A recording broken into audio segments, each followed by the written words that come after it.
The most important campaign, I suppose, was actually the campaign to release Nelson Mandela and the other political prisoners. And that was an ANC campaign, and that ANC slogan, release Nelson Mandela and all political prisoners in South Africa and Namibia. And we knew once the release was announced that he wasn't being released to go and sit in an old people's home. He was being released to negotiate freedom with the South African government. And we heard this news that Mandela was being released, and then everybody just rushed down to the South African embassy in Trafalgar Square, just all spontaneously. There was a sort of celebration picketed outside, and we just gathered to celebrate. Very exciting times. And then I remember on the television when he was released and was walking up from the prison with Winnie Mandela. It was very iconic scenes. It was just unreserved joy. We just all fled out into Trafalgar Square and partied. I remember partying with all my colleagues, other anti-apartheid activists. It was amazing.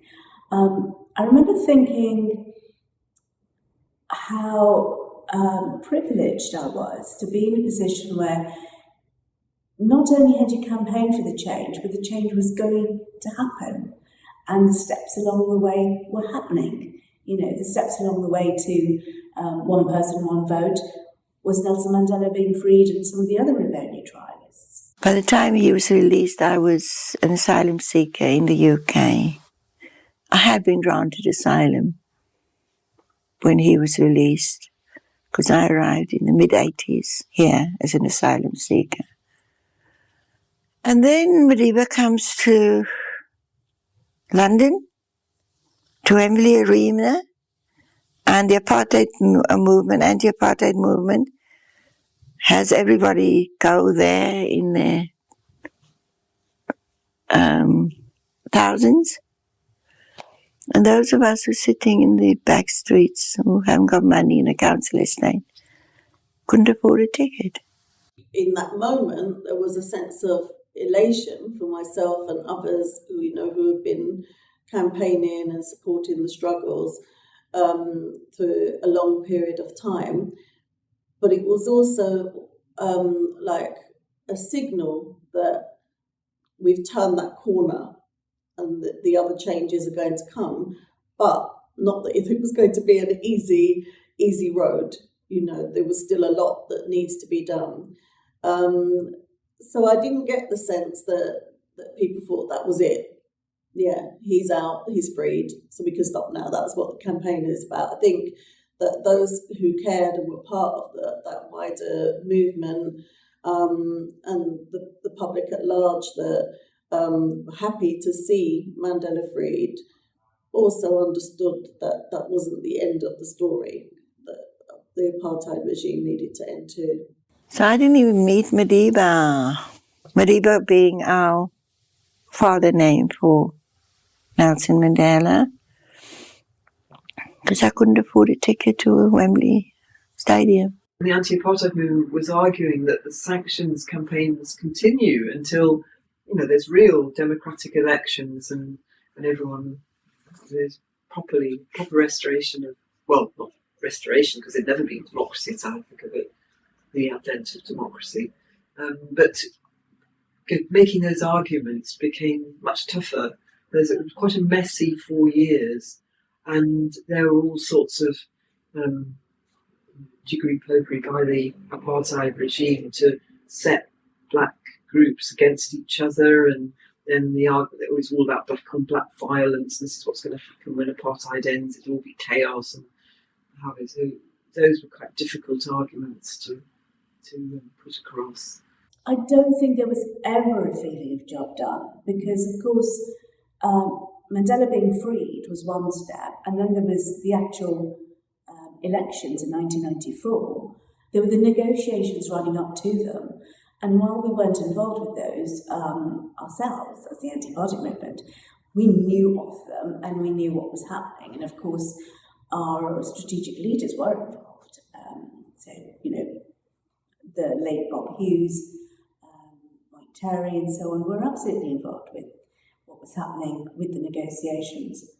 And our whole worry was that it could still be derailed. Things might still go very, very wrong. So job done then, not at all. Keep the pressure on, ensure that one person, one vote actually happened. And then there was the election day. We still didn't think the job wasn't done because there was no way, after decades of apartheid, but centuries of colonialism, that you could expect a society just to go, fine, we're equal now. Not going to happen.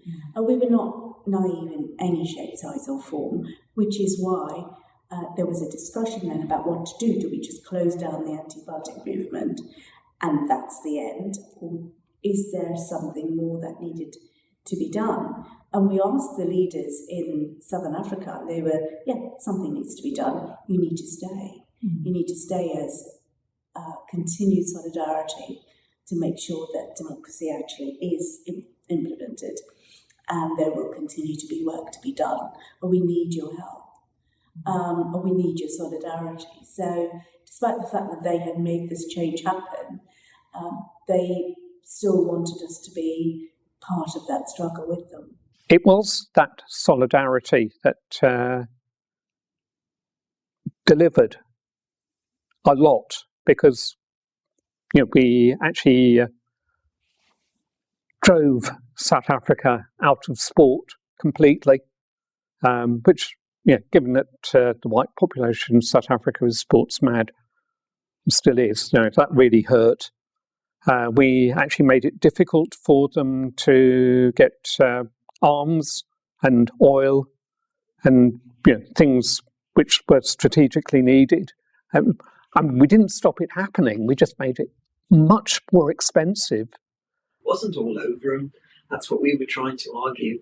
They should be sustained until really there was genuine democratic elections with everybody having the chance to vote. And that took 4 years to get to that position. The ANC was in discussions with the South African regime. We actually got the banks out of South Africa so that, Barclays sold up. And, the First National Bank came into being in South Africa then, but it didn't have anything like the financial clout of Barclays, so it couldn't actually organise the kinds of loans that Barclays could assist the South African government with.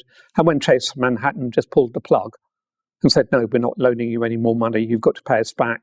ANUs carried on until 1994, when the democratic elections were held.